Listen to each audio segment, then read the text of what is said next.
Hi, my name is Eric Doherty. I'm with an organization called gatewaysucks.org, and I also work with the Council of Canadians on climate justice issues. That actually looks like an awful lot of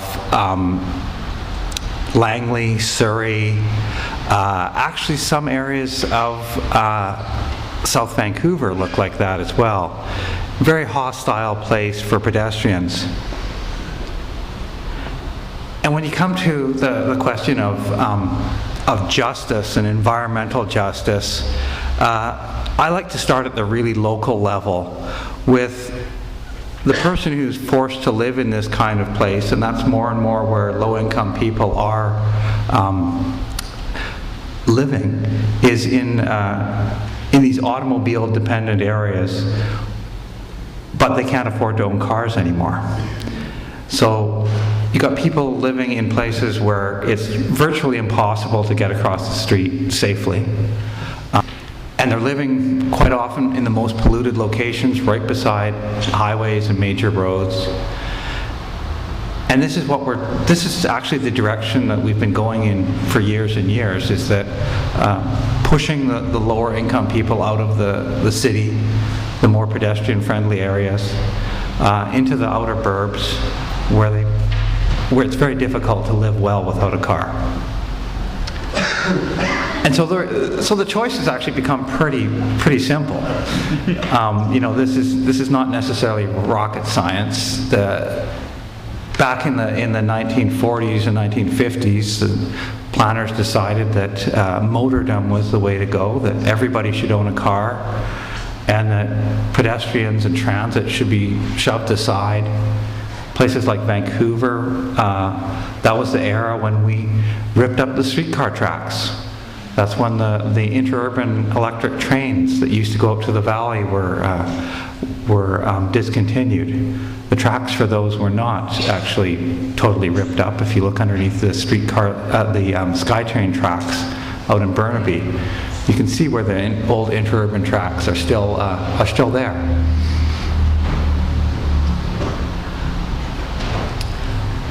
But the real question that we're facing right now, the really big question, is of climate justice and what's going to happen if we continue on the path that we're going. What's going to happen globally to all the millions and millions of people who live in low-lying areas, for example? What we have to do is reduce emissions quickly to control greenhouse gas, to control climate change, to slow it down to a reasonable level. And so when I started looking at this, I said, well, where are the big emissions? A big chunk is from transportation. But if you look at it a little closer, a huge chunk of our emissions are from transportation. And this isn't just personal transportation. This is the junk that we move from China to our Walmart stores. This is the jet planes that move our mail and our courier parcels. All of this together. But of the emissions that are measured, that are audited, it's over 50% is directly or indirectly related to transportation. And just like everybody around the world who's looked at this has basically concluded that we can't drive so much if we're going to deal with climate change. We have to get rid of some of the cars off the road. It just has to happen. But right now, what we've got in the province is, right here in this region, is a massive freeway expansion going on. The work on the $3.1 billion Highway 1 Port Mann freeway expansion is well underway. The provincial government, that's the blue line is the Port Mann Highway 1 project. The red line is the South Fraser Perimeter Road, which is actually the South Fraser Freeway that the provincial government wants to build. This is from Portland, Oregon.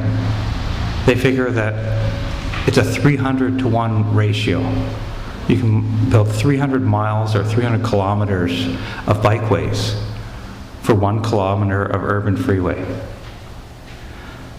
So really, for 5 kilometers of freeway, we could create a network that would cover the whole region with bike routes. And we had electric passenger trains here in this region in 1910. And we can have them again very quickly. Most countries in the world are now electrifying their rail lines.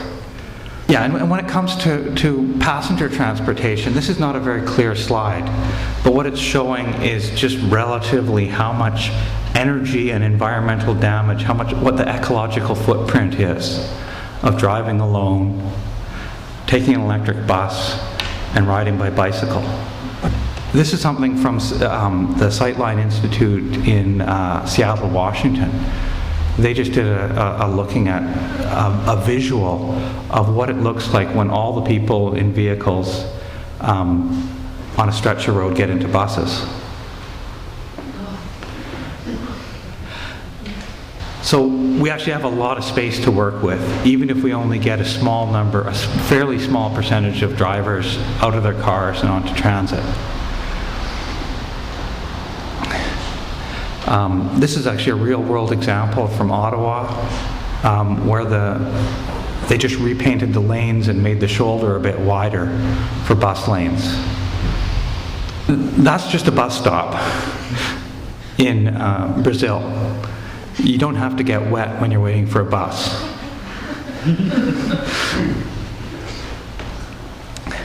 And this is the same kind of idea brought out to what it might look like in San Francisco. The difference being this is electric trolley buses. Same kind of buses we have here, but in their own lane. And all that space that you saw opening up when you get people out of cars. And this is a more established example, again, with electric trolley buses and electric trams. That's an interstate expressway. You can see the two raised sections. That was it was supposed to be two lane sections. It looks like this from farther back. This is what they call the Goat Path Expressway in Philadelphia. And this is the slide that I use when people tell me it's too late to stop the Gateway Freeway expansions. Because the local people there got really upset about this freeway and they fought it. And then they were finally stopped. And it's been sitting like that since 1977. And what happened was the same thing that's happened to hundreds of freeway expansion projects around North America. I've only really looked at North America. What generally happens is with the freeways that have been stopped, and they've got if you look on Wikipedia, there's a whole section on ghost freeways that have never been completed. That's a sort of a glorified nighttime picture of the Georgia and Dunsmuir viaducts. That's the freeway entering downtown Vancouver. It was supposed to be 4 flying miles long. And only 2 parts of that were built. The viaducts and the interchange at Grandview Highway. And right now, the fight is on as to whether Grandview Highway gets widened for the new widening of the highway. I don't think it's ever going to be widened. I think that that is the end of it. This is downtown Portland in, I believe it's the early 60s. Same place now. What was planned to be a major interstate expressway is now a waterfront park. And what we've got is ingredients here to stop at least the South Fraser Perimeter Road, turn things around, get those billions of dollars being spent on things like public transit, bikeways, and yes, school band programs. GatewaySucks.org, the Council of Canadians, the Wilderness Committee, many other groups have been working for years to stop this freeway. And now we've got a wonderful opportunity to do so, and a wonderful opportunity to change the direction of our region and to make the changes we need to make for real climate justice.